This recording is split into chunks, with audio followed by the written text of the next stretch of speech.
ಆತ್ಮ ಎಲ್ಲ ದೇವತೆಗಳಿಗೆ ಅಂದ್ರ ಅವ ಹೆದರ್ಸೋ ಅಂದ್ರ ಕೆಲಸ ಅವನ ನಿಗಾ ಇದ್ದಾಗನೇ ಇವ್ ಕೆಲಸ ಮಾಡಾಕತ್ತಾವು ಅಂತ ಅರ್ಥ ಹೇಳಾಕತ್ತಾನ. ಅಗ್ನಿ ಉಳಾಗತ್ತಾನ, ಸೂರ್ಯ ಬೆಳಗತ್ತಾನ,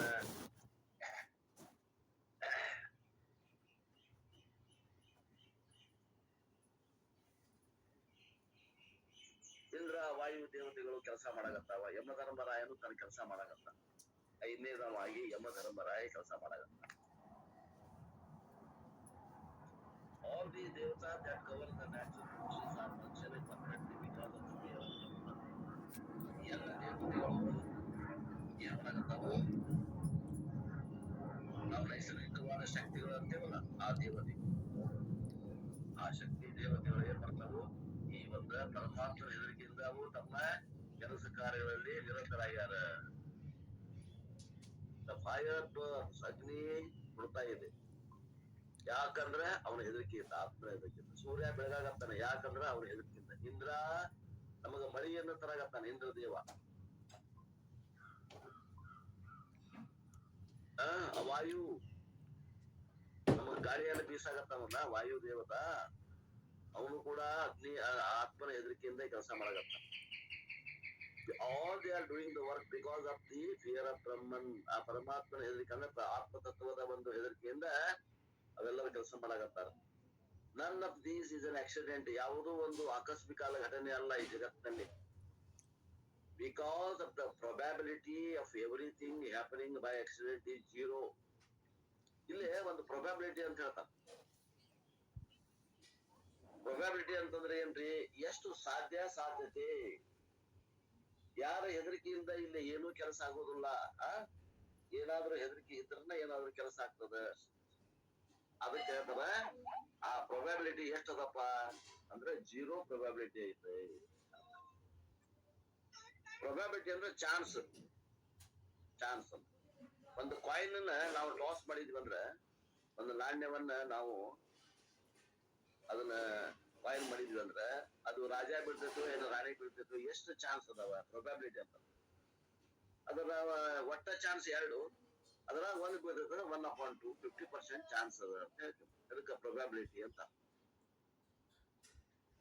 2024ನೇ ಇಸ್ವಿ ಜನವರಿಯಿಂದ ಹಿಡಿದು ಡಿಸೆಂಬರ್ ಮಟ ಕರ್ನಾಟಕದಾಗ ರೋಡ್ ಆಕ್ಸಿಡೆಂಟ್ ಎಷ್ಟಾದವು ಅಂತ ತೆಗಿತಾರ ಒಂದು ಅಂದಾಜು. 24ನೇ ಇಸ್ವಿಯಾಗ ಎಷ್ಟಾದವು, 23ನೇ ಇಸ್ವಿಯಾಗ ಒಂದ್ ವರ್ಷದಾಗ ಎಷ್ಟಾದವು ತೆಗಿತಾರ. ಒಂದು ಅಂದಾಜು ತೆಗಿತಾರ. ಪ್ರೊಬ್ಯಾಬಿಲಿಟಿ ಅಂದ್ರೆ ಅಂದಾಜು ಕಂಡಿಡಿದ. ಅವಾಗ ಆಕ್ಚುಲಿ ಅವ್ ಫಿಗರ್ಸ್ ನ 23ನೇ ಇಸ್ವಿಯಿಂದ ಆದದ್ದ ಅಂಕಿಅಂಶಗಳನ್ನ ಹಿಡಿತಾರ. 23ರಾಗ 100 ಆಗ್ಯಾವ ಅಂತ ತಿಳ್ಕೊಂಡ್ರಿ ಆಕ್ಸಿಡೆಂಟ್, ಹಂಗ ಲೆಕ್ಕಕ್ಕೆ. 24ರಾಗ 110 ಆಗ್ಯಾವ ಅಂತ ತಿಳ್ಕೊಂಡ್ರಿ. ಅಂದ್ರೆ ಏನ್ ಲೆಕ್ಕ ಮಾಡ್ತಾರ ಅಂದ್ರೆ ವರ್ಷಕ್ಕೆ 10% ಹೆಚ್ಚಿಗೆ ಇರ್ತಾವ. 110ಕ್ಕೆ 10% ಅಂದ್ರೆ ಈ ವರ್ಷ ಎಷ್ಟು ಆಗ್ಬಹುದು ಅಂತ ಲೆಕ್ಕ ಮಾಡ್ತಾರ. ಅಂದ್ರೆ 110ಕ್ಕೆ 10% ಅಂದ್ರೆ 11 ಆಕಾವ. ಅಂದ್ರೆ 110 ಅದಕ್ಕೆ 11 ಹೆಚ್ಚಿಗೆ ಆಕಾವ ಅಂದ್ರೆ 121 ಆಕಾವ. ಇದು ಪ್ರೊಬ್ಯಾಬಿಲಿಟಿ. ಹಂಗ ಇಲ್ಲಿ ಪ್ರೊಬ್ಯಾಬಿಲಿಟಿ ಏನದ, ಇಲ್ಲಿ ಚಾನ್ಸ್ ಎಷ್ಟದ ಅಂದ್ರೆ ಜೀರೋ ಐತೆ ಅಂತ. ನಾವು ತನ್ನಿಂದ ತಾನ ಈ ಜಗತ್ನಾಗ ಏನಾರ ಆಗುವಂತದ್ದು ಚಾನ್ಸ್ ಎಷ್ಟದ ಅಂದ್ರೆ ಜೀರೋ ಅದ. ಅಂದ್ರೆ ಯಾರದ ಒಂದು ಪ್ರಭಾವ ಇದ್ದಾಗ ಏನಾದ್ರೂ ಕೆಲಸ ಆಗ್ತಾವ ಅಂತ ಅರ್ಥ. Brahman is the invisible intelligence in maintaining these all things. ಆ ಆತ್ಮತತ್ವ ಏನದ, ಕಣ್ಣಿಗೆ ಕಾಣದ ಪರಮಾತ್ಮ ತತ್ವ, ಆತ್ಮ ಅಂತ ಏನಿಷ್ಟು ನಾವು ಹೇಳಿದ್ವಿಲ್ಲ, ಆ ಆತ್ಮತತ್ವ ಹೆದರಿಕೆಯಿಂದ ಇವೆಲ್ಲವೂ ಕೆಲಸ ಮಾಡಾಕತ್ತಾವ. ಇಂದ್ರಾದಿ ದೇವತೆಗಳಾಯ್ತು ಎಲ್ಲ, ಅಗ್ನಿ, ಇಂದ್ರ, ವಾಯು, ವರುಣ, ಯಮ, ಮೃತ್ಯು ದೇವತೆ ಎಲ್ಲರೂ ಕೆಲಸ ಮಾಡಾಕತ್ತಾರ. Lord Yama also says that he, the fifth devata, also runs out of fear of Ishvara. ಆ ಮೃತ್ಯು ದೇವತೆ ಏನ್ ಮಾಡಾಕತ್ತಾನ ಕೆಲಸ? ಜನರ ಮರಣವನ್ನ ಕರ್ಕೊಂಡು ಹೋಗ್ತಾನ. ಮೃತ್ಯು ದೇವತೆ ಏನ್ ದಯಪಾಲಿಸ್ತಾನ ನಮ್ಗೆಲ್ಲರಿಗೂ, ಅಂದ್ರೆ ಮೃತ್ಯು ಕೊಡ್ತಾನ. ಆ ಕೆಲಸವನ್ನ ಯಾಕೆ ಮಾಡಾಕತ್ತಾನಂದ್ರ ಅವ ಆತ್ಮನ ಹೆದರಿಕೆಯಿಂದ ಮಾಡಾಕತ್ತಾನ ಅಂತ ಅವನೇ ಹೇಳಾಕತ್ತಾನ. Everyone is afraid of the Lord Yama, who himself is afraid of Ishvara. ಎಲ್ಲ ದೇವತೆಗಳು, ಎಲ್ಲ ಜನರು ಯಮಧರ್ಮರಾಯಿಗೆ ಹೆದರಿದ್ರೆ ಆ ಯಮಧರ್ಮರಾಯ ಆತ್ಮನಿಗೆ ಹೆದರ್ತಾನ. ಆತ್ಮ ಶಕ್ತಿ ಎಂತ ನೀವು ವಿಚಾರ ಮಾಡಿ ಅಂತ ಹೇಳ್ತಾರ. To get a protection from Yama go to Ishwara. ಆದ್ದರಿಂದ ಯಮನಿಂದ ರಕ್ಷಣೆ ಬೇಕಂದ್ರೆ ಈಶ್ವರ ಕಡೆ ಹೋಗು. No one will get immortality by seeking worldly things. ಜಗತ್ತಿನ ವಸ್ತುಗಳನ್ನು ಹೊಡೆಯುವುದರಿಂದ ನಿಮಗೆ ಅಮರತ್ವ ಪ್ರಾಪ್ತಿ ಆಗುವುದಿಲ್ಲ. ಈಶ್ವರನ ಹತ್ರ ಹೋಗ್ರಿ, ಅಲ್ಲಿ ಅಮರತ್ವ ಪ್ರಾಪ್ತಿ ಆಗ್ತದೆ. ಸದಾಶಿವ ಸಮಾರಂಭಾಂ ಶಂಕರಾಚಾರ್ಯ ಮಧ್ಯಮಾಂ ಅಸ್ಮದಾಚಾರ್ಯ ಪರ್ಯಂತಾಂ ಒಂದೇ ಗುರು ಪರಂಪರಾ. ಈ ಗುರು ಪರಂಪರೆಗೆ ನಮಸ್ಕಾರ ಹೊಡಿರಿ. ನಿಮಗ ಏನಾಗ್ತದ? ಮೃತ್ಯುವಿನಿಂದ ಭಯ ತಪ್ತದ. ಅದ ಅಂದ್ರೆ ಯಾರಿಗಾರ ಭಯ ನೋಡ್ರಿ. ಇದ್ದವ್ರು ಇನ್ನ ಯಾರು ಕಳ್ಕೊಂಡಿಲ್ಲಂದ್ರ ಇದ್ದವ್ರು ಭಯ ಇದೆ, ನನಗೆ ಮೃತ್ಯುವಿನ ಭಯ ಅದರಿ. ನನಗಾಗಲೇ 60 ದಾಟ್ಯಾವ, 70 ದಾಟ್ಯಾವ, 80 ದಾಟ್ಯಾವ, ಇನ್ನೇನು ಮೃತ್ಯು ಸಮೀಪದ ಅನ್ನುವಂಥವ್ರು ಮೃತ್ಯು ಭಯ ಇತ್ತಂದ್ರ ಯಾರ ಹತ್ರ ಹೋಗ್ಬೇಕು ನೀವು? ರುದ್ರಿಯ ಬ್ರಹ್ಮನಿಷ್ಠ ಗುರುನೇ ಈಶ್ವರ ಅಂತ ತಿಳ್ಕೊಂಡು ಅವನ ಹತ್ರ ಹೋಗ್ಬೇಕು. Go to the Ishwara.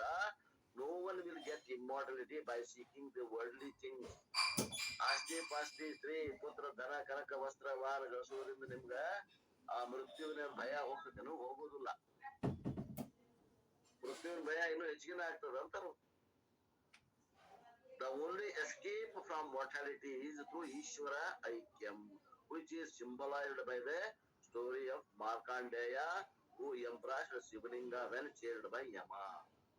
ಮಾರ್ಕಾಂಡೇಯನ ಕಥೆ ಹೇಳ್ತಾರ ನೋಡ್ರಿ. 16 ವರ್ಷದ ಬಾಲಕ ಪರಮಾತ್ಮನ ಗಟ್ಟಿಯಾಗಿ ಹಿಡ್ಕೊಂಡಿದ್ದಕ್ಕೆ ಅವಾಗ ಮೃತ್ಯು ದೇವತೆ ಅವನಲ್ಲಿ ಪಾಶ ಹಾಕ್ಲಿಕ್ಕೆ ಬರ್ಲಿಲ್ಲ, ಸಾಧ್ಯ ಆಗ್ಲಿಲ್ಲ. ಆದ್ದರಿಂದ ನಿಮಗ್ ಮೃತ್ಯುವಿನ ತಪ್ಪಿಸ್ಕೋಬೇಕಂದ್ರ ನೀವ್ ಎಲ್ಲಿ ಹೋಗ್ಬೇಕು ಅಂತಂದ್ರೆ ಪರಮಾತ್ಮನಗನ್ನ ತಿಳ್ಕೋಬೇಕು.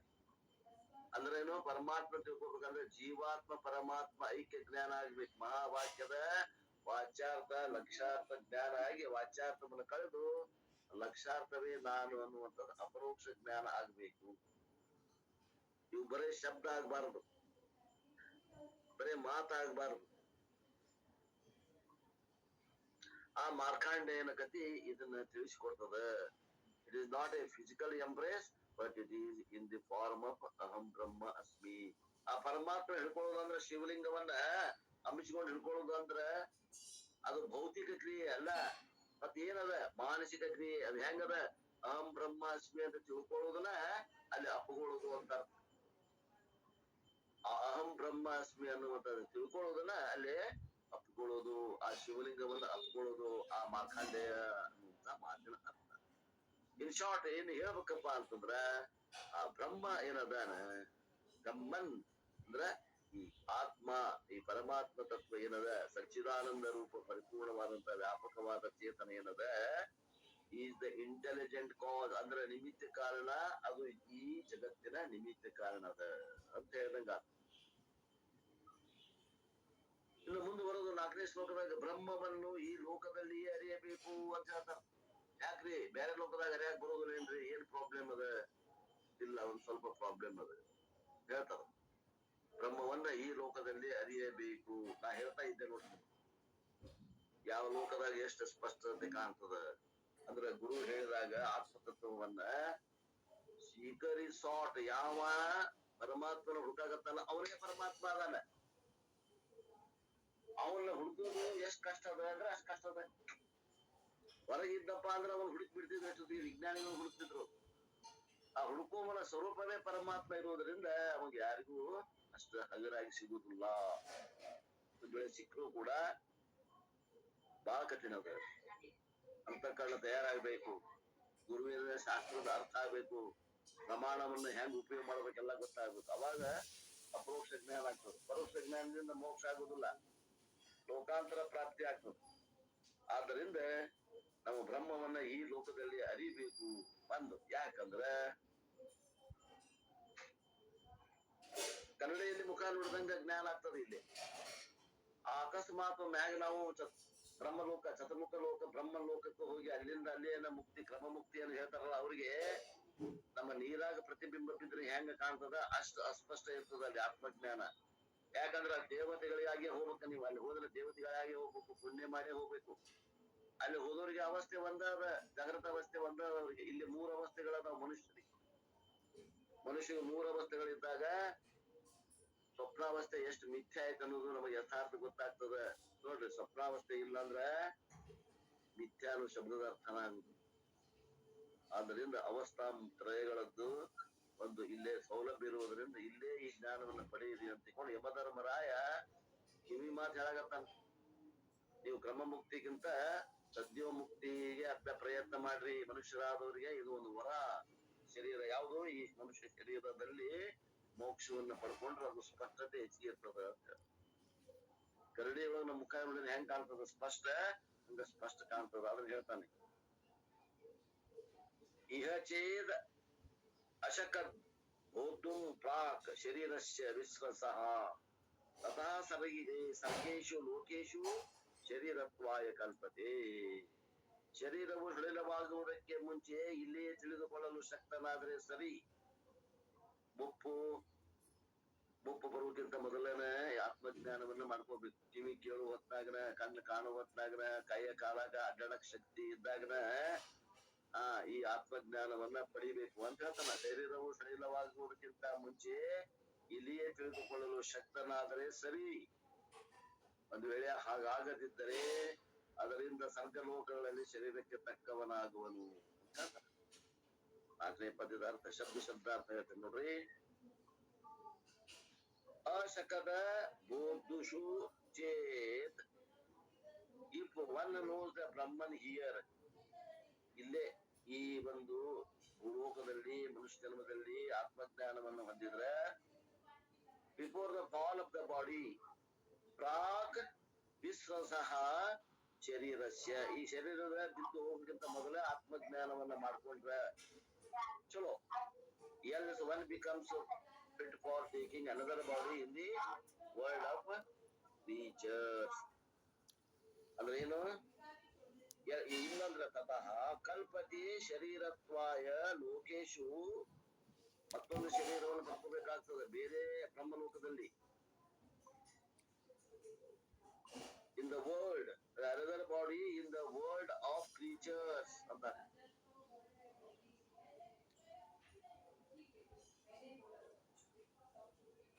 ಅಂದ್ರ ಕ್ರೀಚರ್ಸ್ ಅಂದ್ರೆ ಪ್ರಾಣಿಗಳಲ್ಲಿ ಮತ್ತೊಂದು ಜನ್ಮವನ್ನು ಪಡಿಬೇಕಾಗ್ತದ. ಈ ಒಂದು ಮೃತ್ಯುವಿಗಿಂತ ಮೊದಲನ, ಮೃತ್ಯು ಮುಟ್ಟುಕ್ಕಿಂತ ಮೊದಲ ನಮಗ ನಾವು ಆತ್ಮಜ್ಞಾನವನ್ನ ಪಡಿಬೇಕು. ಇಲ್ಲಾಂದ್ರ ನಾವು ಮತ್ತೆ ಶರೀರವನ್ನು ಧಾರಿಸಿ ಬರಬೇಕು ಅಂತ ಹೇಳ್ತಾನೆ. ಅದರ ವಿಶೇಷ ಅರ್ಥವನ್ನ ಇಲ್ಲಿ ಕಾಮೆಂಟ್ ಒಳಗೆ ಹೇಳ್ತಾರ ನೋಡ್ರಿ. Lord Yama discussed Brahma Swarupam in the first 3 verses. ಮೊದಲಿನ 3 ಶ್ಲೋಕದಾಗ ಆತ್ಮನ ಸ್ವರೂಪ ಅಂದ್ರೆ ಬ್ರಹ್ಮನ ಸ್ವರೂಪವನ್ನು ಹೇಳ್ಕೊಂತ ಬಂದ್ರು. Now he discusses the favorable factor conditions required for ಬ್ರಹ್ಮಜ್ಞಾನ.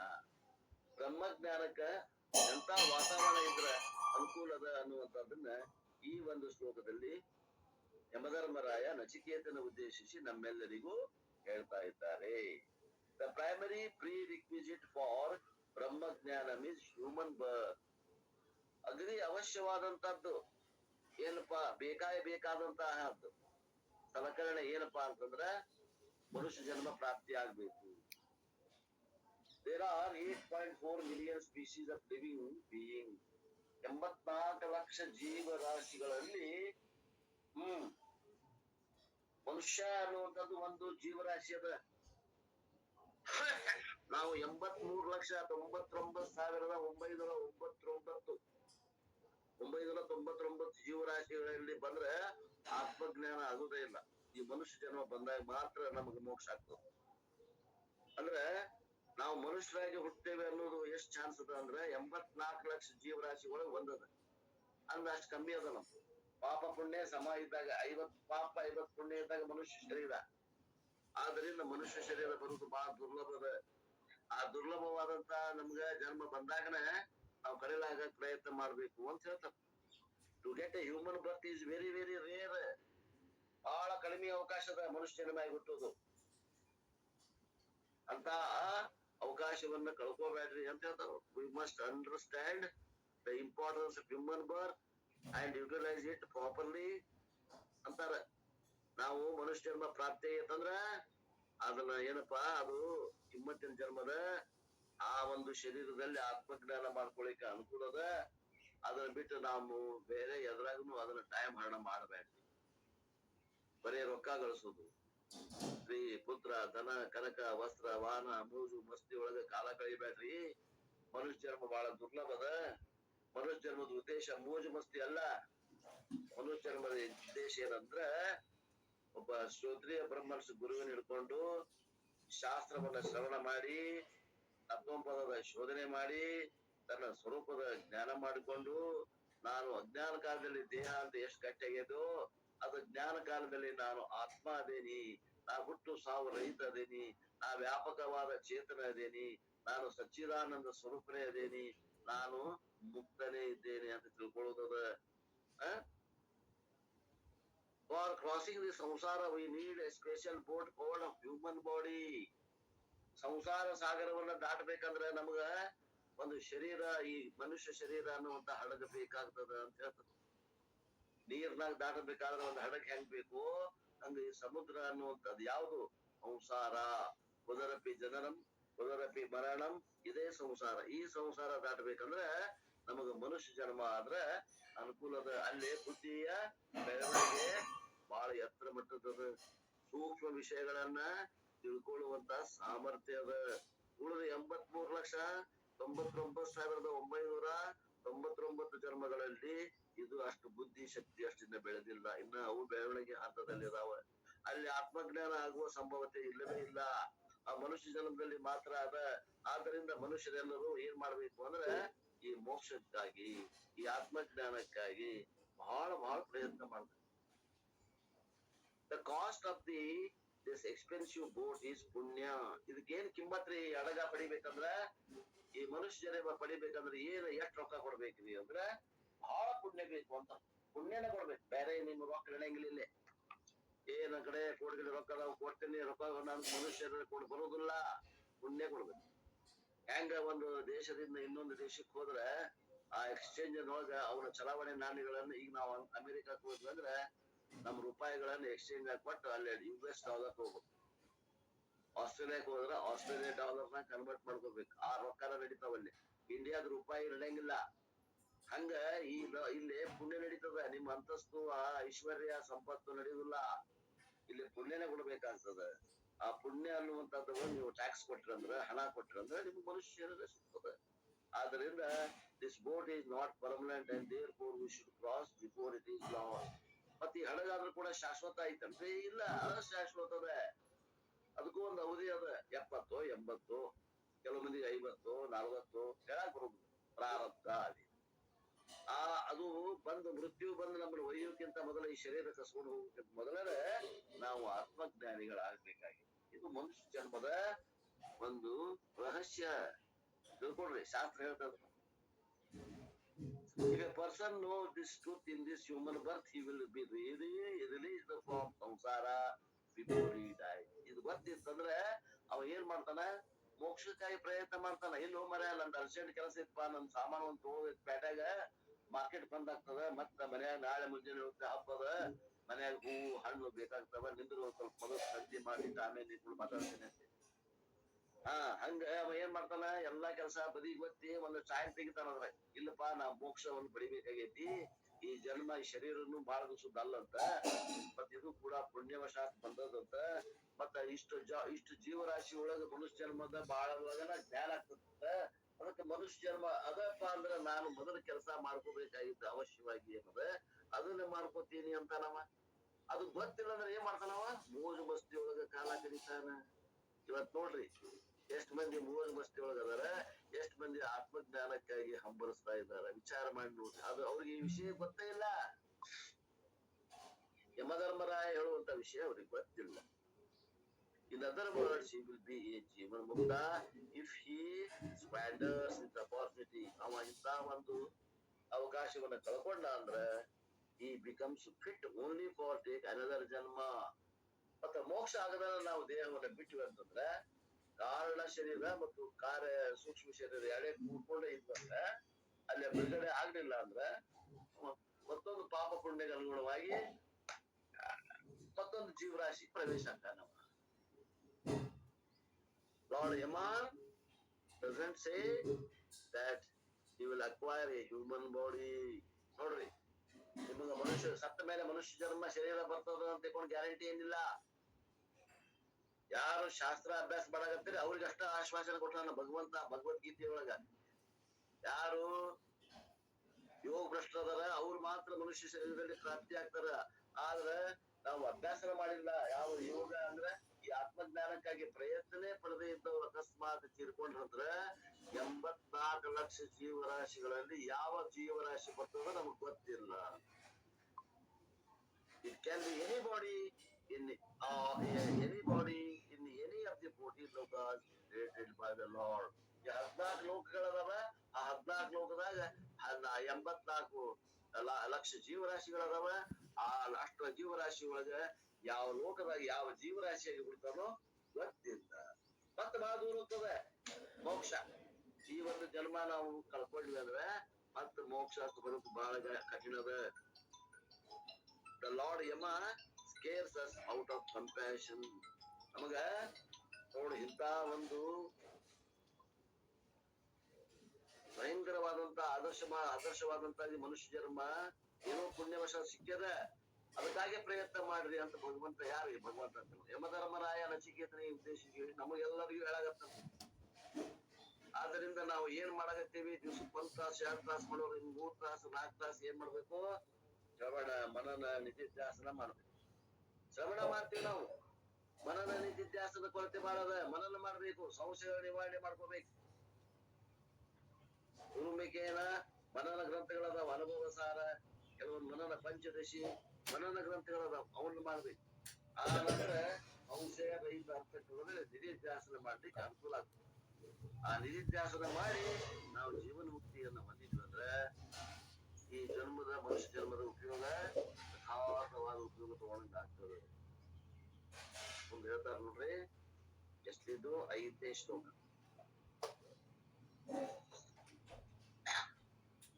ಯಥಾದರ್ಶೇ ತಥಾತ್ಮನಿ ಯಥಾ ಸ್ವಪ್ನೆ ತಥಾ ಪಿತೃಲೋಕೆ ಯಥಾಪ್ಸು ಪರೀವ ತದ್ರುತೆ ತಥಾ ಗಂಧರ್ವಲೋಕೆ ಛಾಯಾ ತಪತೋ ತಪಯೋರಿವ ಬ್ರಹ್ಮಲೋಕೆ. ಹಾಗೆ ಹೇಳಿದ ಅರ್ಥವನ್ನ ಹೇಳ್ತಾನೆ. ಏನ್ ಹೇಳ್ತಾರ ನೋಡ್ರಿ, ಮೊದಲೇ ಪೂರ್ಣ ಹೇಳ್ತೀನಿ. ಕನ್ನಡಿಯಲ್ಲಿ ಹೇಗೆ ನಮ್ಮ ಪ್ರತಿಬಿಂಬ ತೋರುತ್ತದೆಯೋ ಹಂಗ ಈ ಬುದ್ಧಿಯಲ್ಲಿ ಆತ್ಮನ ಪ್ರತಿಬಿಂಬ ತೋರ್ತದ. ಸ್ವಪ್ನದಲ್ಲಿ ಹೇಗೋ ಹಾಗೆ ಪಿತೃಲೋಕದಲ್ಲಿ, ನೀರಿನಲ್ಲಿ ಹೇಗೋ ಹಾಗೆ ಕಾಣುವರು, ಹಾಗೆ ಗಂಧರ್ವ ಲೋಕದಲ್ಲಿ, ನೆರಳು ಬಿಸಿಲುಗಳಂತೆ ಬ್ರಹ್ಮ ಲೋಕದಲ್ಲಿ ಆತ್ಮಜ್ಞಾನ ಆಗುವ ಪರಿ. ಬೇರೆ ಬೇರೆ ಲೋಕದಲ್ಲಿ ಹೋದ್ರೆ ಇಲ್ರಿ ನಾವು ಪುಣ್ಯವಶಾಂತ ಕ್ರಮಮುಕ್ತಿಯನ್ನು ಪ್ರಯತ್ನ ಮಾಡ್ತೀವಿ, ನಾವು ಚತುರ್ಮುಖ ಬ್ರಹ್ಮ ಲೋಕಕ್ಕೆ ಹೋಗ್ತೇವಿ, ನಾವು ಉಪಾಸನೆಯನ್ನ ಮಾಡಿ ಪುಣ್ಯ ಲೋಕಕ್ಕೆ ಹೋಗಿ ಅಲ್ಲಿಂದ ಅಲ್ಲಿಯನ್ನ ಮುಕ್ತಿಯನ್ನ ಹೊಂದುತ್ತೇವಿ ಅನ್ನುವಂತ ಉಪಾಸಕರು ಹೇಳಿದ್ರೆ ಅಲ್ಲಾದ್ರೂ ಕೂಡ ಆತ್ಮಜ್ಞಾನ ಇಷ್ಟು ಸ್ಪಷ್ಟ ಆಗುವುದಿಲ್ಲ ಅನ್ನುವಂತ ಮಾತನ್ನು ಹೇಳ್ತಾರೆ ಈ ಶ್ಲೋಕ. ಇಲ್ಲಿ ಶಬ್ದಾರ್ಥ ನೋಡ್ರಿ ಹೇಳ್ತೀನಿ.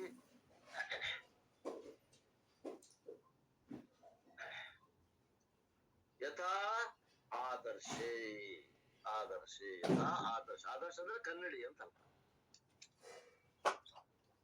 ಯಥಾ ಆದರ್ಶೇ ತಥಾ ಆತ್ಮನಿ ಯಥಾ ಅದೃಶ್ಯೇ ಯಾಸ್ ಇನ್ ಮಿರರ್ ತಥಾ ಪರಿದೃಶ್ಯತೆ. So one sees the self. ಆತ್ಮನಿ ಅಂತ ಇದ್ದಾರೆ. ಆತ್ಮನಿ ಅಂತಂದ್ರೆ ಆತ್ಮದಲ್ಲಿ ಅಂತ ಅರ್ಥ ಅಲ್ಲ, ಬುದ್ಧಿಯಲ್ಲಿ ಅಂತ ಅರ್ಥ ಮಾಡ್ಬೇಕು. ಇಲ್ಲಿ ಆತ್ಮ ಅಂದ್ರೆ ಬುದ್ಧಿಗಿನ ಆತ್ಮ ಅಂದರೆ ಆತ್ಮಿ ಬುದ್ಧಿಯಲ್ಲಿ. ಕನ್ನಡಿಯೊಳಗ ನಾವು ಹೆಂಗ ನೋಡ್ತೀವಿ, ನಮ್ಮ ಮುಖ ಕಾಣ್ತದ, ಹಂಗ ಆತ್ಮ ನಮ್ಮ ಬುದ್ಧಿಯಲ್ಲಿ ಕಾಣ್ಬೇಕು ಅಂದ್ರೆ ಅದು ಇಲ್ಲೇ ಸಾಧ್ಯ. ಮತ್ತೆ ಸ್ವಪ್ನದಾಗ ನಾವು ಕಾಣ್ತೇವಲ್ಲ ಶರೀರ, ಸ್ವಪ್ನ ಶರೀರ, ಸ್ವಪ್ನ ಪ್ರಪಂಚ, ಹಂಗ ನಮಗ್ ಕಾಣ್ಬೇಕು ಅಂತಂದ್ರ ಅದು ಪಿತೃಲೋಕದಾಗ ಕಾಣ್ತದ. ತಥಾ ಪಿತೃಲೋಕೆ ಯಥಾ ಸ್ವಪ್ನೆ.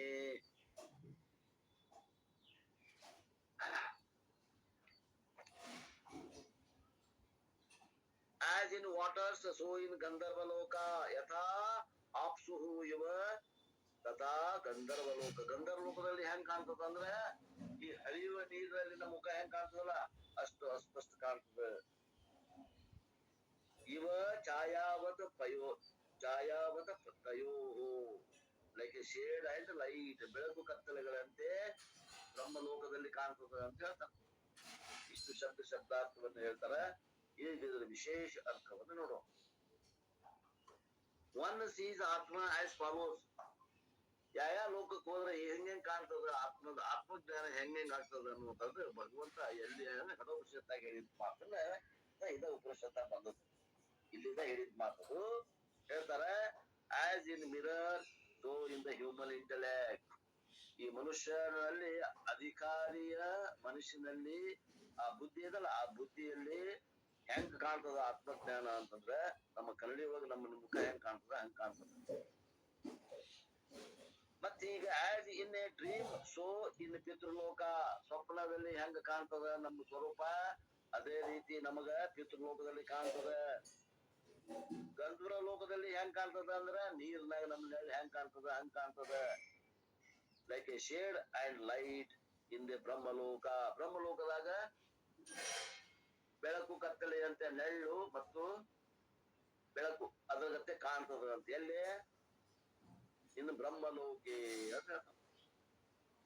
4 ಲೋಕ ಉದಾಹರಣೆ ಕೊಟ್ಟ ನೋಡ್ರಿ. ಒಂದು ಇಲ್ಲಿ, ಮೂರನೇದು ಪಿತೃಲೋಕ, ಎರಡನೇದು ಪಿತೃಲೋಕ, ಮೂರನೇದು ಗಂಧರ್ವ ಲೋಕ, 4ನೇದು ಬ್ರಹ್ಮಲೋಕ. ಈ 4 ಲೋಕಗಳಲ್ಲಿ ಕೊಟ್ಟಾರಂದ್ರೆ 14 ಲೋಕಗಳು ಇವಾಗ ಬಂತು. Lord Yama explains whether this knowledge can be acquired in any loka other than Manusha loka. ಅಂತಾನ ಭಗವಂತ. ಇದೆ ಭಗವಂತ ಅಂತ ಬಾಯಿಗೆ ಬರ್ತದ, ಹಗಲೆಲ್ಲ ತಪ್ತದ. ಭಗವದ್ಗೀತಾ ಹೇಳಿ ಹುಳಾಗಿದೆ. ಇಲ್ಲಿ ಯಮಧರ್ಮರಾಯ ಏನ್ ಕೇಳಾಕತ್ತಾನ ಅಂತಂದ್ರೆ, ಈ ಆತ್ಮಜ್ಞಾನ ಅನ್ನುವಂಥದ್ದು ಈ ಭೂಲೋಕ ಬಿಟ್ಟು ಬೇರೆ ಎಲ್ಲರ ಲೋಕದಲ್ಲಿ ಸಾಧ್ಯ ಐತಿನೋ ಅಂತಾನ. ಸಾಧ್ಯ ಐತಿ. He accepts that this knowledge can be acquired in other lokas. ಇಲ್ಲಿ ಬೇರೆ ಬೇರೆ ಲೋಕಗಳು ಅದಾವಲ್ಲ, ಆ ಎಲ್ಲ ಲೋಕಗಳಲ್ಲೂ ಸಾಧ್ಯ ಅದ. ಆದ್ರೆ ಸ್ಪಷ್ಟತೆ ಇಷ್ಟಿಲ್ಲ ಅಂತ. ಎಲ್ಲವೂ ಅಸ್ಪಷ್ಟದವ, ಇಲ್ಲಿ ಒಂದ ಸ್ಪಷ್ಟದ ಈ ಲೋಕದಲ್ಲಿ. Even with that he says that knowledge is acquired in Manusha loka is clearer than in other lokas. ಮನುಷ್ಯ ಲೋಕದಲ್ಲಿ ಪಡೆಯುವಂತ ಜ್ಞಾನ ಹೆಂಗದ ಅಂದ್ರೆ ಕನ್ನಡಿ ಒಳಗ ಮುಖ ನೋಡಿದ್ರೆ ಸ್ಪಷ್ಟದ. Therefore the human birth is best for self knowledge. ಆದ್ದರಿಂದ ಈ ಮನುಷ್ಯ ಜನ್ಮ ಏನದು ಆತ್ಮಜ್ಞಾನಕ್ಕೆ ಒಳ್ಳೆ ಹದವಾದ ಜನ್ಮ ಅಂತ.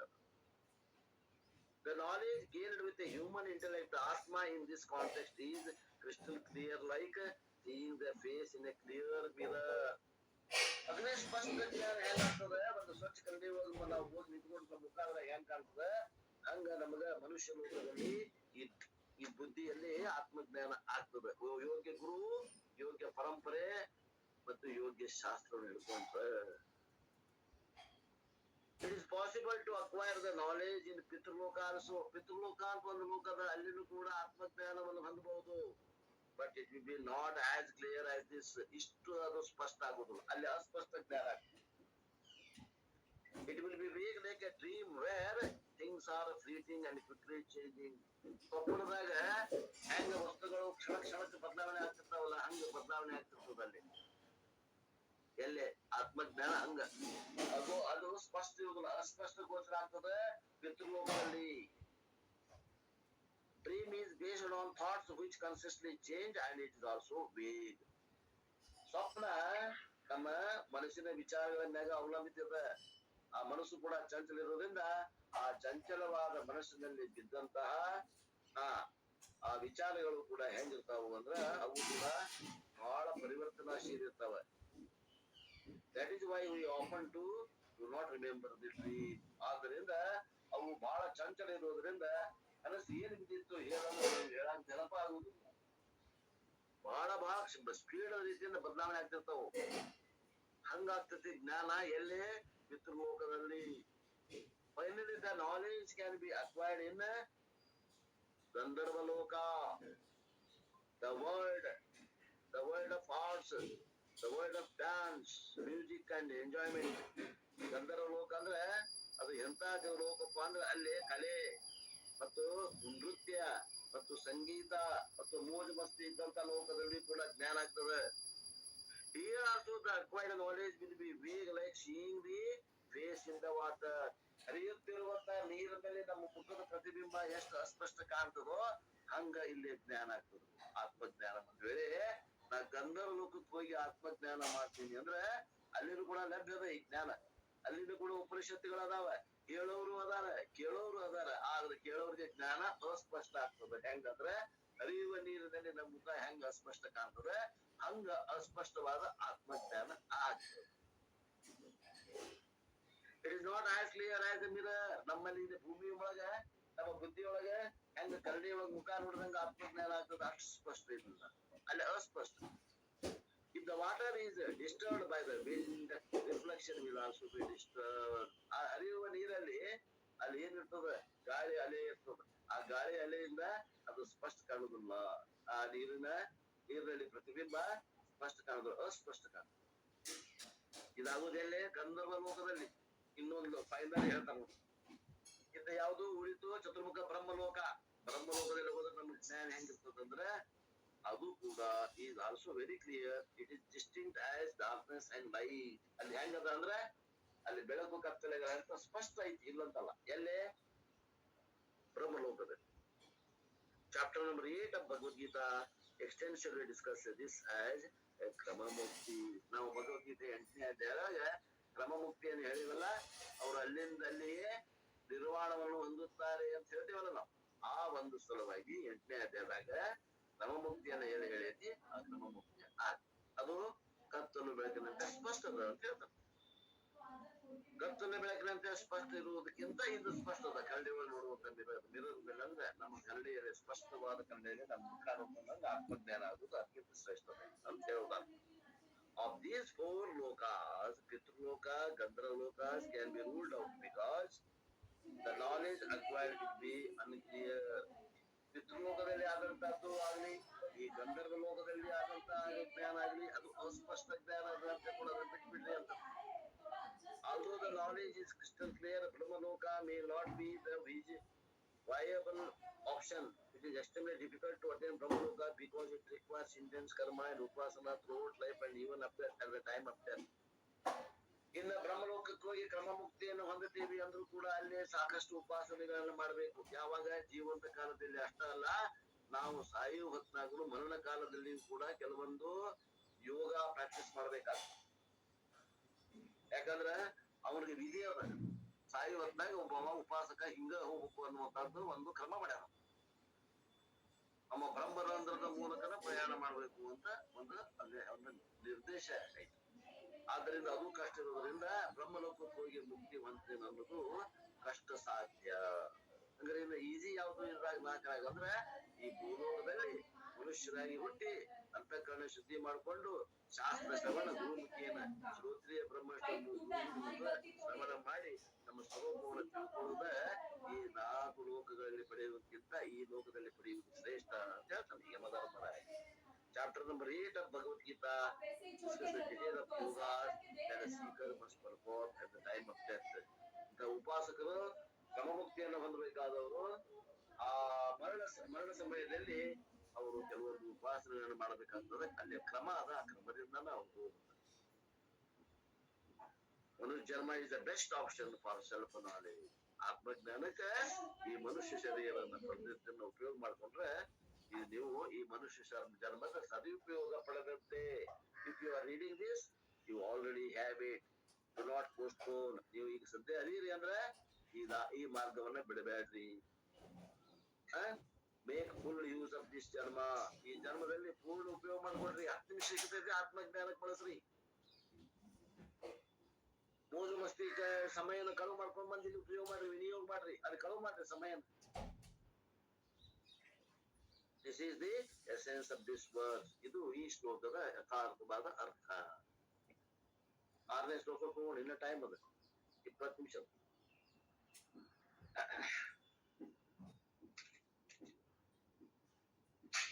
ಇಂದ್ರಿಯಾಣಾಂ ಪೃಥಕ್ ಭಾವಂ ಉದಯಾಸ್ತಮೌ ಚಯತ್ ಪೃಥಕ್ ಉತ್ಪದ್ಯಮಾನಾನಾಂ ಮತ್ವಾಧೀನೋ ನ ಶೋಚತಿ. ಇದು ಶ್ಲೋಕ. ಬೇರೆ ಬೇರೆ ಹುಟ್ಟುವ ಇಂದ್ರಿಯಗಳ ಬೇರೆಯ ಸ್ವಭಾವವನ್ನು ಉದಯಾಸ್ತಮಾನಗಳನ್ನು ಯಾವುದರಿಂದ ವಿಂಗಡಿಸಿ ತಿಳಿದರೆ ಧೀರರು ಶೋಕಿಸುವುದಿಲ್ಲ, ಆತ್ಮಜ್ಞಾನಿಗಳು ಶೋಕಿಸುವುದಿಲ್ಲ. ಯಾಕ ಅನ್ನುವಂತ ಮಾತನ್ನ ಇಲ್ಲಿ ಉತ್ತರ ಹೇಳ್ತಾರೆ. ಅದಕ್ಕಿಂತ ಮೊದಲ ಶಬ್ದಾರ್ಥವನ್ನು ನೋಡೋಣ.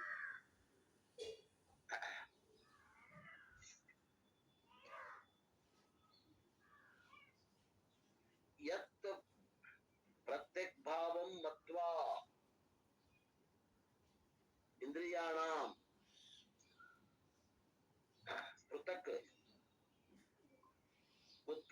ಮಾನಾನ. ಮತ್ವ ಅಂದ್ರೆ ತಿಳಿ ಅಂತ, ತಿಳಿದು. ಏನ್ ತಿಳಿದು? ಪೃಥಕ್ ಭಾವಂ. ಪೃಥಕ್ ಭಾವ ಅಂದ್ರೆ ಬೇರೆ ಬೇರೆ ಅಂತ ತಿಳಿದು. ಏನೇನು ಬೇರೆ ಬೇರೆ? ಇಂದ್ರಿಯಾಣ, ಇಂದ್ರಿಯಗಳು,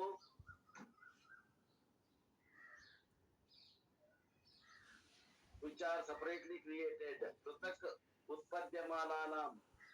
ಅವು ಇಂದ್ರಿಯಗಳ ಬೇರೆ ಬೇರೆ ಏನದ? ಕಣ್ಣು, ಕಿವಿ, ಮೂಗು, ನಾಲಿಗೆ, ಚರ್ಮ, ಇವು 5 ಜ್ಞಾನೇಂದ್ರಿಯಗಳು ಬೇರೆ ಬೇರೆ ಹುಟ್ಟಾವಿಲ್ಲೋ. as well as their rising and setting. ಅಂದ್ರ ಅವು ಉದಯ ಮತ್ತು ಅಸ್ತಮಾನ ಆಗ್ತಾವಿಲ್ಲ ಆ ಇಂದ್ರಿಯಗಳು. ಆ ಉದಯ ಅಸ್ತಮಾನಗಳನ್ನು ನೋಡಿ ಏನಂತ ತಿಳ್ಕೋಬೇಕು ಅಂತಂದ್ರ, ಧೀರರಾದಂತವರು ನ ಶೋಚತಿ, doesn't grieve, knowing the distinction of the sense organs which are separately created as well as their rising and setting, a discriminative person doesn't grieve. ಏನಿದ್ರ ಅರ್ಥ? ಇಂದ್ರಿಯಗಳು ಬದಲಾವಣೆ ಆಗುವುದನ್ನು ನೋಡಿ ಜ್ಞಾನಿಗಳು ಶೋಕಿಸುವುದಿಲ್ಲ ಅಂತ ಹೇಳ್ತಾರೆ. The second value, ಆತ್ಮ ಅನಾತ್ಮ ವಿವೇಕ, is highlighted here. ಆತ್ಮ ಅನಾತ್ಮ ವಿವೇಕ ಮಾಡ್ಕೊಂಡು ಎರಡೂ ಕೂಡ್ಕೊಂಡು ಆತ್ಮ ಅಂತ ತಿಳ್ಕೊಂಡ್ವಿ ನಾವು ಅಜ್ಞಾನ ಕಾಲದಲ್ಲಿ. ಈಗ ಏನ್ ಮಾಡ್ಯಾನ? ಆತ್ಮ ಅನಾತ್ಮ ಏನ್ ಮಾಡ್ಯಾನ? ಛೇದ ಆಗ್ಯದ, ಬೇರೆ ಬೇರೆ ಮಾಡ್ಯಾನ. ಶರೀರ, ಇಂದ್ರಿಯಗಳು ಇವೆಲ್ಲ ಅನಾತ್ಮ ಅಂತ ತಿಳ್ಕೊಂಡಾನ. ಅಂತಃಕರಣ ಮೊದಲು ಮಾಡ್ಕೊಂಡು ಅನಾತ್ಮ ಅದ, ಅನಾತ್ಮ ಗುಂಪಿ ಹೋಗದ ಅವ ಬೇರೆಯಾಗಿ ನಿಂತಾನ. ಶರೀರ, ಮನಸ್ಸು, ಅಂತಃಕರಣವನ್ನ ಅನಾತ್ಮ ಅಂತ ತಿಳ್ಕೊಂಡು ಹೊರಗೆ ಹೋಗದು ಇವ ಸಾಕ್ಷಿಯಾಗಿ ನಿಂತಾನ ಈಗ ಜ್ಞಾನಿ. Only when we can discriminate between Atma and Anatma, the knowledge of Aham Brahmasmi is possible. ಅಂತಾರ.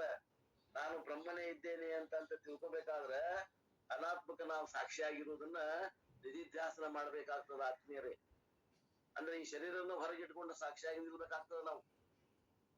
ಶರೀರವನ್ನು ಹೊರಗಿಟ್ಟು ಇದು ದೃಶ್ಯ ಮಾಡ್ಕೊಂಡು ನಾವು ಸಾಕ್ಷಿಯಾಗಿ ನಿಲ್ಬೇಕು. ಈ ಶರೀರಕ್ಕೂ ಸಾಕ್ಷಿಯಾಗಿ ನಿಲ್ಬೇಕು, ಈ ಮನಸ್ಸಿಗೂ ಸಾಕ್ಷಿಯಾಗಿ ನಿಲ್ಬೇಕು.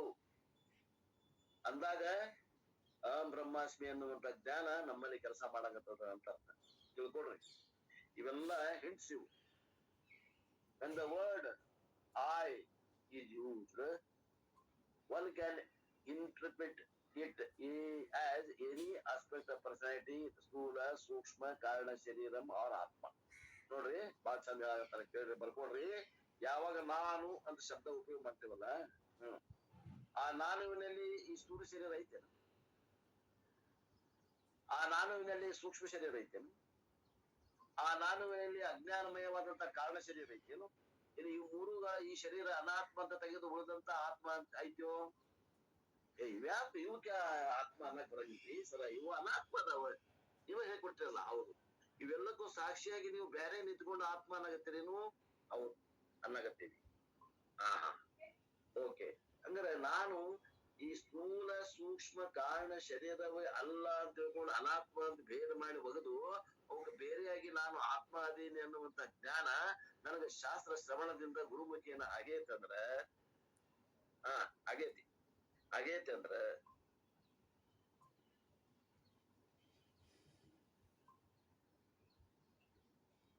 when I say I am very old, ಇದು ಮುಂದಂತಾನ ನನಗ ವಯಸ್ಸಾಗ್ಯಾವು ಅಂತಾನ.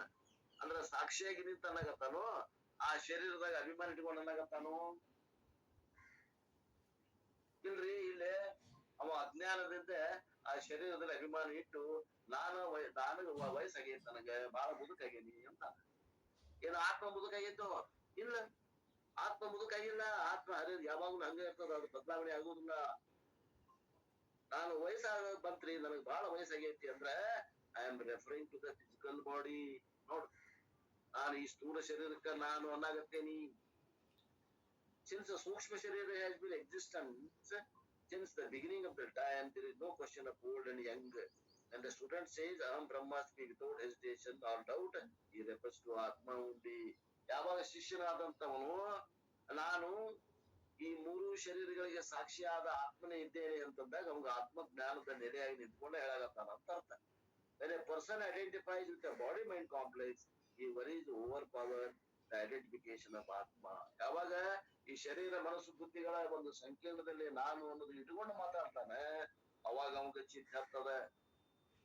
ಅವಾಗ ನಾನು ಒಂದಿನ ಸಾಯ್ತೀನಿ ಅನ್ನುವಂತ, ನಾನೇ ಸಾಯ್ತೀನಿ, ಶರೀರ ಸಾಯ್ತದ, ನಾನೇ ಸಾಯ್ತೀನಿ. ಯಾಕ ಆ ಶರೀರದಲ್ಲಿ ತಾದಾತ್ಮ್ಯ ಭಾವ ಉಂಟಾಗಿದೆ. One should learn to withdraw from the physical and emotional aspects of the personality. ಅವನ ವ್ಯಕ್ತಿತ್ವದಲ್ಲಿ ಇದ್ದಂತಹ ಆ ದೈಹಿಕವಾದಂತಹ ಭಾವನೆಗಳಾಗಲಿ, ಮಾನಸಿಕವಾದಂತಹದ್ದು ಭಾವನಾತ್ಮಕವಾದಂತಹ ಭಾವನೆಗಳಾಗಲಿ ಏನ್ ಅಜ್ಞಾನ ಕಾಲದಾಗ ಇದ್ವು, ಈ ಜ್ಞಾನ ಕಾಲದಾಗ ಅವು ಇರ್ದಂಗ ಆಗ್ಬೇಕು. ನಿಧಿಧ್ಯಾಸನದಿಂದ ಅವನ್ನ ಕಳ್ಕೋಬೇಕು. One should learn to withdraw from the physical and emotional aspects of the personality. The process of withdrawing from anatma and identifying with atma is called sadhanam. ಏನಂತಾರೆ? ಇದು ನಿಜವಾದ ಸಾಧನೆ, ನಿಧಿಧ್ಯಾಸನ. ಆತ್ಮಜ್ಞಾನ ಆಗ್ಯದ, ಸಮಸ್ಯೆಗಳೆಲ್ಲವೂ ಕಳೆದು ಹೋಗ್ಯಾವ. ಈಗ ನಿಧಿಧ್ಯಾಸನ ಮಾಡಿ ಆ ಸಾಕ್ಷಿ ಚೇತನವೇ ನಾನು ಅಂತ ತಿಳ್ಕೊಂಡು ಅದನ್ನು ಸಾಧನೆ ಮಾಡ್ಕೋಬೇಕು. ಅನಾತ್ಮದಿಂದ ಒಳಗೆ ತಕೋಬೇಕು. ಅನಾತ್ಮವನ್ನ ಎದುರಿಟ್ಟು ಅದಕ್ಕೆ ಸಾಕ್ಷಿಯಾಗಿ ನಾನು ಆತ್ಮ ಅಂತ ನೆಲೆಯಾಗಿ ನಿಲ್ಬೇಕಾಗಿ. By studying the 3 states of experiences, ಅವಸ್ಥಾತ್ರಯಗಳನ್ನ ವಿವೇಕ ಮಾಡಬೇಕು. I can conclude that the sense organs are not of my nature. ಅವು ನನ್ನ ರೂಪಗಳಲ್ಲ. ಯಾವ 5 ಜ್ಞಾನೇಂದ್ರಿಯಗಳು ಅಲ್ಲ. But they are just temporary instruments. ಅವು ಸಾಧನ ಸಲಕರಣೆಗಳಷ್ಟೇ. ಈಗ ನಂಬರ್ ಬಂದೈತೆ ಅಂದ್ರೆ ಚಸ್ಮಾ ಹಾಕೋತೇವಲ್ಲ, ಹಂಗ ಚಸ್ಮಾ ಇದ್ದಂಗ ಅದಾವ ಅಂತ ತಿಳ್ಕೋಬೇಕು. ಕಣ್ಣು, ಕಿವಿ, ಮೂಗು, ನಾಲಿಗೆ ಇವೆಲ್ಲ ಗೋಲಕಗಳು, ಇಂದ್ರಿಯಗಳು ಕೂಡ ಅವೇ ಸಾಧನ ಆಗ್ಯಾವ ಅಂತ ತಿಳ್ಕೋಬೇಕು. ಅದು ನಾನಲ್ಲ. That I use for a transaction, like a pair of eye glasses or hearing aid. ಕಿವಿ ಕೇಳ್ದವ ಕಿವಿ ಏಡ್ ಬಂದಾವ, ಈಗ ಹಾಕೋತಾರ ಕಿವ್ಯಾಗ. ಹಂಗ ಕಿವಿ ಅಂತ ತಿಳ್ಕೋಬೇಕು. ಕಣ್ಣು ಕಾಣ್ದವ್ರು ಚಸ್ಮಾ ಹಾಕೋತಾರ, ಹಂಗ ಕಣ್ಣು ಅಂತ ತಿಳ್ಕೋಬೇಕು. ಹಂಗ ಇದು ಜ್ಞಾನೇಂದ್ರಿಯಗಳು ತಿಳ್ಕೋಬೇಕು ಅಂತ ಹೇಳ್ತಾರ. If I take to my glasses, I am unable to see the object, but I continue exist. ಅಂತಾರ. ನಾನು ಚಸ್ಮಾ ನಂಬರ್ ಬಂದದ, ಆ ಚಸ್ಮಾ ತೆಗೆದ್ರೆ ಏನೂ ಕಾಣಂಗಿಲ್ಲ ಅಕ್ಷರಗಳು ಅಂತಂದ್ರ ಅಲ್ಲಿ ನನಗೇನು ಕಾಣಂಗಲ್ಲ ಅಷ್ಟ ಹೊರತು ನಾನ ಇಲ್ಲಂತೀರೇನು? ನನಗ ಕಣ್ಣಿನ ದೋಷದಲ್ಲಿ ಸಣ್ಣ ಅಕ್ಷರ ಕಾಣುದಿಲ್ಲ ಅಂತೀಯೋ, ಏನ್ ನಾನ ಇಲ್ಲಂತೀಯೋ? ಕಾಣುದಿಲ್ಲ ಅಂದ್ರೆ ನನ್ನ ದೃಷ್ಟಿ ದೋಷ ಆಗೈತಿ, ನನ್ನ ಕಣ್ಣಿಗೆ ಕಾಣುದಿಲ್ಲ ಅಂತೀರೋ, ಏನ್ ನಾನ ಇಲ್ಲಂತೀರೋ? ಹಂಗ ಈ ಶರೀರ ಇಲ್ಲಂದ್ರ ನಾನ ಇಲ್ಲಂತೀರೋ, ಏನ್ ಶರೀರ ಇಲ್ಲಂತೀರೋ? ವಿಚಾರ ಮಾಡ್ರಿ. ಮರಣ ಸಂಭವಿಸ್ತದ. ಮರಣ ಸಂಭವಿಸಿದಾಗ ಶರೀರ ಇಲ್ಲಂತೀರೋ, ಏನ್ ಆತ್ಮನ ಇಲ್ಲಂತೀರೋ? ಶರೀರ ಇಲ್ಲ ಅಂತೀವಿ, ಆತ್ಮ ಇಲ್ಲ ಅಂತ ಹೆಂಗ ಅಂತೀರಿ? ಆತ್ಮ ಇದ ಅಂತ ಅರ್ಥ. ಹಂಗ ಈ ಶರೀರಗಳು ಏನದಾವ, ಸೂಕ್ಷ್ಮ ಸ್ಥೂಲ ಶರೀರಗಳು, ಇವು ನಮ್ಮ ಚಸ್ಮಾ ಇದ್ದಂಗ ಇವು ಸಲಕರಣೆ ಉಪಕರಣಗಳದಾವ. ಇವು ಸಾಧನ ಆಗ್ಯಾವ. ಈ ಶರೀರವು ಸಾಧನ ಆಗ್ಯದ, ಮನಸ್ಸು ಸಾಧನ ಆಗ್ಯದ. ನಾನು ಪರಮಾತ್ಮ ಸ್ವರೂಪ ಆತ್ಮನೇ ಇದ್ದೇನೆ. The transaction may end, but the transactor continue to exist. ನನ್ನಲ್ಲಿ ವ್ಯವಹಾರಗಳು ಇಲ್ದಂಗ ಆಕಾವ ಸತ್ತಾಗ, ಆದ್ರೆ ನಾನು ಇಲ್ದಂಗ ಆಗುದಿಲ್ಲ ಅಂತಾರ. ಬರ್ಕೊಡ್ರಿ ವಾಕ್ಯ ಬೇಕಾದ್ರೆ. The transaction may end, but the transactor continues to exist. ಆ ವ್ಯವಹಾರ ಮಾಡುವಂತ ಏನ್ ಮನುಷ್ಯ ಅದನ್ನಲ್ಲ, ಅವನ ನಾಶ ಹೇಳುವುದಿಲ್ಲ, ವ್ಯವಹಾರದ ಅಭಾವ ಹೇಳ್ತೀವಿ. ಮನ್ಯಾಗ ಯಾರು ಎಲ್ಲಾರು ಊರಿಗೆ ಒಬ್ಬರ ಅದನ, ಅವ್ರ ಮನೆಗೆ ಹೋಗಿ ಬಾಗಲ ಪಡೆದ್ರಿ, ಯಾರದಿರಿ ಅಂತ ಕರೆದ್ರಿ ನೀವು. ಯಾರು ಇಲ್ಲ ಬರ್ರಿ ನಾನ ಅದೀನಿ ಅಂತೀರಿ. ಯಾರು ಇಲ್ಲ ಅಂದ್ರೆ ಏನರ್ಥ? ಮತ್ ನೀವ್ ಅದಾನಿಲ್ಲ ಅದಾನ, ನನ್ನ ಬಿಟ್ಟು ಯಾರು ಇಲ್ಲ ಬರ್ರಿ ಅಂದಂಗ. ಹಂಗ ಆತ್ಮ ಯಾವಾಗ್ಲೂ ಅದಾನ, ಆತ್ಮನ್ ಬಿಟ್ಟು ಯಾರು ಇಲ್ಲ ಅಂದಂಗ. Because of the instrument is so close and intimate, I mistakenly identify them as me ಅಂತಾರ. ಇಲ್ಲ ಒಂದು ಮಾತು ಹೇಳ್ತಾರೆ, ಈ ನನ್ನ ಸ್ವರೂಪಕ್ಕೆ ಬಹಳ ಹತ್ತಿರ ಇರುವಂತಹ ಈ ಏನದು ಇಂದ್ರಿಯಗಳು, ಈ ಮನಸ್ಸು, ಈ ಬುದ್ಧಿ, ಈ ಶರೀರ ಇರುವುದರಿಂದ ಇವುಗಳಲ್ಲಿ ತಾದಾತ್ಮ ಭಾವನ ಹೊತ್ತಿ ಅಜ್ಞಾನ ಕಾಲದಲ್ಲಿ ನಾನ ಶರೀರ, ನಾನ ಮನಸ್ಸು, ನಾನ ಬುದ್ಧಿ, ಹಿಂಗ ನನಗ ಕಲ್ಪನಾ ಆಗ್ಯದ. ಇದು ಭ್ರಮ ಅದ. And asked to list the things in front of me, I will list everything except my eyeglasses ಅಂತಾನ. ಒಬ್ಬ ಒಂದು ಚಸ್ಮಾ ನಂಬರ್ ಬಂದದ ಅಂತ ತಿಳ್ಕೊಡ್ರಿ. ಅವಾಗ ಇಲ್ಲಿ ಟೇಬಲ್ ಮ್ಯಾಗ ಎಷ್ಟ್ ಅದಾವ ವಸ್ತು ಎಣಸ್ಪ, ಎಷ್ಟ್ ಅದಾವ ಲಿಸ್ಟ್ ಮಾಡಿ ಇವನ್ನೆಲ್ಲ ಒಂದು ಹಾಳ್ಯಾಗ ಬರಿ ಅಂತಂದ್ರ, I will list everything except my eye glass. ಅವಾಗ ಏನ್ ಮಾಡ್ತಾನವ, ಆ ನಂಬರ್ ಚಸ್ಮಾ ಹಾಕೋತಾನ, ಒಂದ್ ಹಾಳಿ ತಗೋತಾನ, ಒಂದ್ ಪೆನ್ ತಗೋತಾನ, ಇದು ಮೊಬೈಲು, ಇದು ಪುಸ್ತಕ, ಇದು ಇಂಥ ಪುಸ್ತಕ, ಇದು ಥರ್ಮಾಸ್ ಫ್ಲಾಸ್ಕು, ಇದು ಟಿವಿ, ಇದು ಮೊಬೈಲು ಅಂತ ಎಲ್ಲ ಬೇರೆ ಬೇರೆ ಮಾಡ್ತಾವ. ಆ ಬೇರೆ ಬೇರೆ ಮಾಡಿದ ಲಿಸ್ಟ್ನಾಗ ಚಸ್ಮಾ ಬರೀತಾನೆ ನಾವ ಚಸ್ಮಾ ಬರೀದುಲ್ಲ. ಹಿಂಗ ಇಲ್ಲಿ ಆತ್ಮ ಅನಾತ್ಮ ವಿವೇಕ ಮಾಡಿ ಲಿಸ್ಟ್ ಮಾಡು ಅಂದಾಗ ಶರೀರ ಬರೀತಾನೆ ನೀವ ಮನಸ್ಸನ್ನ ಬರೀತಾನೇನು? ಬರೆಯುವುದಿಲ್ಲ. ಅಷ್ಟು ಸಾಧನ ಆಗೈತದು. ಶರೀರ ಮನಸ್ಸುಗಳು ಸಾಧನ ಹೆಂಗ ನಮ್ಗ ಚಸ್ಮಾ ಸಾಧನ ಆಗೈತೋ ಹಂಗ ಸಾಧನ ಆಗ್ಯಾವ. ಅವ ಎಣಿಸಿ ಬರೀ ಮುಂದ ಆ ವಸ್ತುಗಳು ಬರೀತಾನೆ ಕ್ಲಿಯರ್ ಆಗಿ. ಅದ್ರಾಗ ಚಸ್ಮಾ ಸೇರಿಸ್ತಾನೆ ನಮ್ಮ ಸೇರ್ಸುದಿಲ್ಲ. ತಿಳ್ಕೊಡ್ರಿ ಎಷ್ಟ್ ಚಂದ ಹೇಳಾಕತ್ತಾರ. ಇದಕ್ಕಿಂತ ಇನ್ನು ಹೆಂಗ್ ಹೇಳ್ಬೇಕು? I will list everything except my eye glasses because they are assumed to be a pair of subject. ಆ ಗ್ಲಾಸ್ ಅನ್ನ ನಾವು ನಾನಂತ ತಿಳ್ಕೊಂಡೇವಿ. ಈ ಶರೀರ ಈ ಮನಸ್ಸುಗಳನ್ನ ನಾನಂತ ತಿಳಿದೇನಿ. ಅಲ್ಲಿ ಮಠ ನಮಗ ಆತ್ಮಜ್ಞಾನ ಆಗುದಿಲ್ಲ. ಅವನು ಕೂಡ ಅನಾತ್ಮದಾಗ ಹಾಕ್ಬೇಕಾಗ್ತದ. The body is the most intimate instrument and therefore it appears to be the subject. ಈ ಶರೀರ ಅನ್ನೋದು ಆತ್ಮನಿಗೆ ಬಹಳ ಸಮೀಪದ. ಎಷ್ಟ್ ಸಮೀಪದ ಅಂದ್ರೂ ಕೂಡ ಆತ್ಮನಿಗೂ ಶರೀರಕ್ಕೂ ಅಂತರದ. ಆ ಅಂತರ ಯಾವಾಗ ಗೊತ್ತಾಗ್ತದ ಅಂದ್ರೆ ಆತ್ಮಜ್ಞಾನದಾಗ ಬಹಳ ಅಂತರ ಬರ್ತದೆ. ಅಜ್ಞಾನದಷ್ಟು ಅಂತರದ ಆದಾಗಿ ಕೂಡ ನನಗ್ ಹತ್ರದ ಅಂತ ತಿಳ್ಕೊಂಡು ತಾದಾತ್ಮ್ಯ ಭಾವನ ಹೊಂದಿದ್ನಲ್ಲ ಅಂತ ತಿಳ್ಕೊಂಡು ಅವಾಗ ಗೊತ್ತಾಗ್ತದೆ. We know that the body is an instrument because it is in the waking state, in Jagrata Avastha, I use them, but in the deep Avastha or Sushupti Avastha, I disown it. ಈಗ ಹಂಗ ಏನ್ ಮಾಡಕತ್ತೀನಿ? ಜಾಗ್ರತೆ ಅವಸ್ಥೆ ಬಂತಂದ್ರೆ ಈ ಶರೀರವನ್ನ ಚಸ್ಮಾ ಹಾಕೋತೀವಿ, ವ್ಯವಹಾರ ಮಾಡ್ತೀವಿ. ಸುಷುಪ್ತಿ ಅವಸ್ಥೆಗೆ ಹೋಗಿ ಬಂದ್ರೆ ಈ ಶರೀರವನ್ನ ಬಿಟ್ಟು ಒಳಗೆ ಹೋಗಿರ್ತೇವಿ. ಈ ಚಸ್ಮಾ ತೆಗೆದಿಟ್ಟು ಹೋಗಿರ್ತೀವಿ. ಶರೀರ ಅನ್ನೋದ ಒಂದ್ ಚಸ್ಮಾ.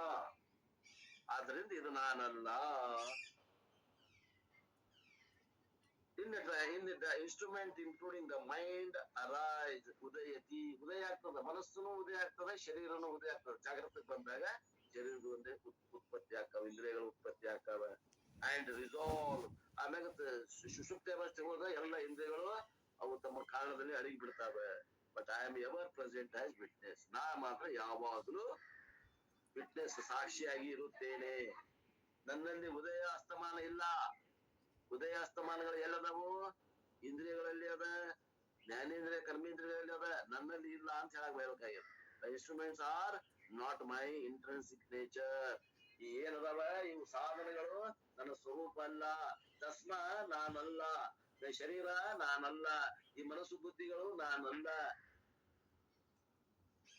They are separate from Born and gone. ಅವು ಬೇರೆ ಬೇರೆ ಹುಟ್ಟ್ಯಾವ. ಪಂಚ ಮಹಾಭೂತಗಳು ಎಲ್ಲವೂ ಅವು ಸ್ಥೂಲ ಭೂತದೂ ಇರ್ಬೋದು, ಸೂಕ್ಷ್ಮ ಭೂತದರ ಇರ್ಬೋದು. ಒಟ್ಟ ಪಂಚ ಮಹಾಭೂತಗಳಿಗೆ ಸಂಬಂಧಪಟ್ಟಂತ ಈ 3 ಶರೀರಗಳು. ನಾನು ಪಂಚಭೂತಗಳಿಂದ ಹುಟ್ಟಿದವಲ್ಲ, ನಾನು ಹುಟ್ಟೇ ಇಲ್ಲ. ನಾನು ಅವುಗಳಿಗೆ ಸಾಕ್ಷಿಯಾಗಿರುವಂತ ಚೇತನ ತತ್ವ ಅದೇನಿ. When a person goes blind, the eyes are gone, but he still exists.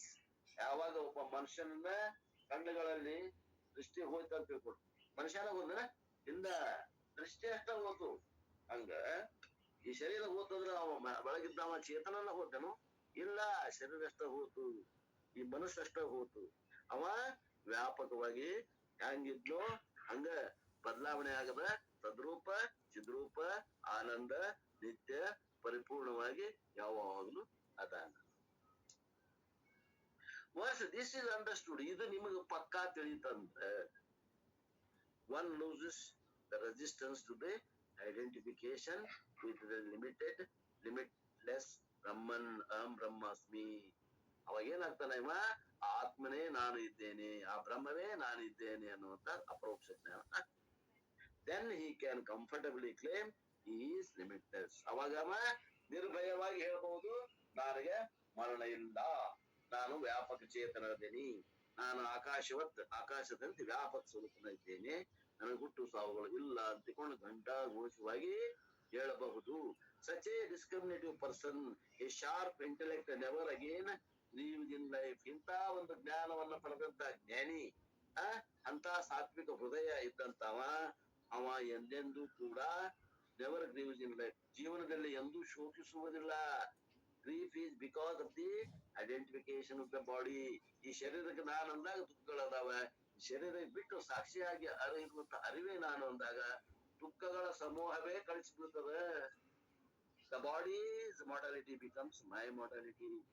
ನಾನು ಮರಣ ಹೊಂದಿದ್ದೇನೆ ಅನ್ನೋದು ಯಾಕೆ ಭಾವ ಬಂದಿದೆ ಅಂದ್ರೆ, ನಾನು ಶರೀರ ಅಂತ ತಿಳ್ಕೊಂಡಿದ್ದಕ್ಕೆ ನನಗೆ ಮರಣ ಬಂದೈತಿ ಅಂತ ತಿಳ್ಕೊಂಡು, ಶರೀರವೇ ನಾನು ಅನ್ನೋದಾಗ ಮರಣನು ಆ ಶರೀರ ಕೂಡ ಹೋಗ್ಬಿಡ್ತದೆ. The thought that I am mortal is the source of discomfort.